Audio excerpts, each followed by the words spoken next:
Thank you, Madam Chair. And Mr. Moreno, I wanted to start with you.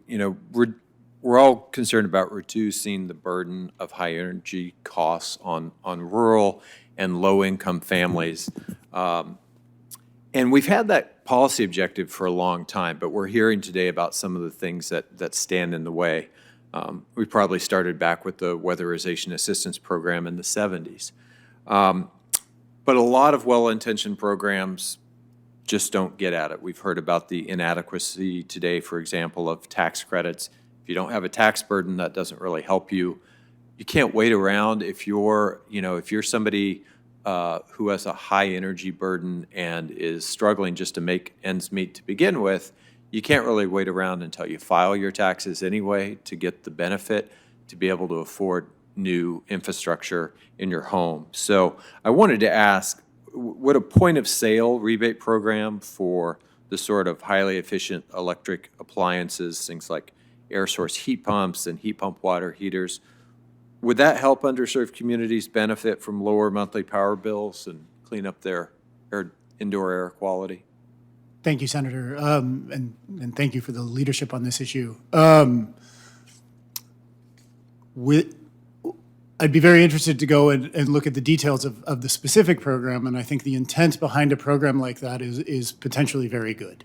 Certainly, we heard from one of my fellow witnesses some of the challenges of existing programs and the way they're designed in ways that unintentionally don't let some of the people that we most want to benefit from them benefit. Every community is different, so I don't want to give a blanket answer that yes, any program will be a one-size-fits-all answer. I think what we'll find is programs like that are likely to benefit some communities and others less so. And from a DOE perspective, the key, where I very strongly believe, is that programs need to be designed from the beginning with low-income communities in mind and listening to low-income communities and not treating every community exactly the same.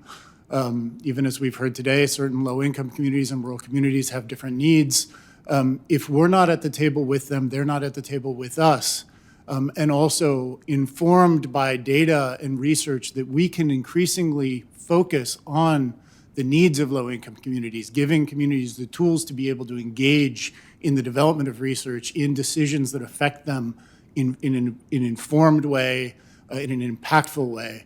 That's the way to make sure that the programs, whether they're congressional programs or DOE programs, are truly going to be as effective as possible for as wide a variety of people as possible. Yeah, and I would add, Mr. Moreno, that in addition to being at the table with all of those communities, looking at private sector players who've figured this out, who've gotten it right, stories like Block Power that are effectively cleaning up the very communities that we're talking about, getting cleaner infrastructure, and they're benefiting their customers' air quality as well as their monthly power bills. We've talked a little bit about community solar here. Does the DOE, do they offer technical assistance to state and local PUCs, PRCs that are trying to set up the rules for their community solar in their states? That's a very good question, and DOE does have a number of different technical assistance programs to different state bodies. Ultimately, it's up to the states through, for example, the State Energy Program, or most of the technical assistance that we provide through various programs, including through our solar program, to PUCs. If that is of interest to the PUCs, it is absolutely something that we can provide assistance on. We may want to follow up with you on that, because I know that we passed a community solar bill recently in New Mexico, and now our PRC is trying to pull together the data to make that real.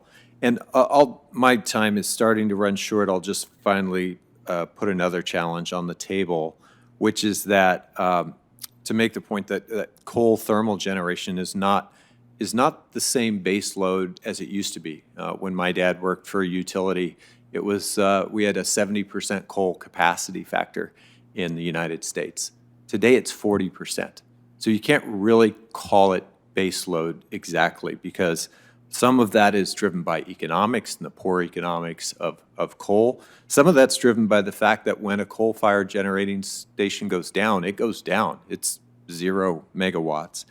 And so in a market where nuclear is 16 cents and coal is 11, and solar is coming in at 3.6 and 4 cents for wind, those are, challenges that we're going to have to figure out, because at 40%, I just don't think you can call that baseload anymore.